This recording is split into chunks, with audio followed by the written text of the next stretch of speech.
So Srinivas గారు, మీరు 5 రకాల ఫీడింగ్ దానా ఇస్తా అంటున్నారు. అది ఏమేమి రకాలు ఉన్నాయి, ఎట్లా ఇస్తారు అవి ఒకసారి వివరించే ప్రయత్నం చేయాలి.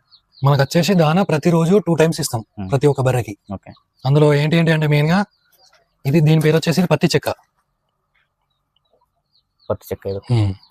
ఇది పెసర చున్ని, ఇది కంది పొట్టు, ఇది వచ్చేసి గోధుమ పొట్టు, ఇంకొకటి తవుడు కూడా ఉంది. తవుడు అందరికి తెలిసిన ఐటమ్. ఓకే. అట్లానే ఇది మనకు ఫీడ్ గోదాం. ఇక్కడ గోదాం మనం స్టోర్ చేసి పెట్టుకుంటాం అన్నట్టు. ఇవి పొద్దున సాయంత్రం 2 పూటలు ఇస్తారు. ఇవి 2 పూటలు ప్రతిరోజు ఇట్లా కాంట మీద జోకి దేనికి ఎంత కావాల్సి అనేది జోకి.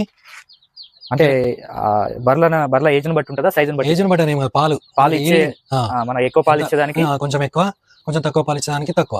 అట్లా మినిమం గా అయితే ఒక బర్రెకి మనకు పశువుకి ఒక పూటకైతే 3 కిలోలు అయితే ప్రతిదానికి వస్తుంది. 3 కిలోలు మిక్స్ చేసి మనం మార్నింగ్ వేయాలనుకుంటే ఈవినింగ్ వాటర్లో నానబెట్టి మార్నింగ్ వేస్తాం.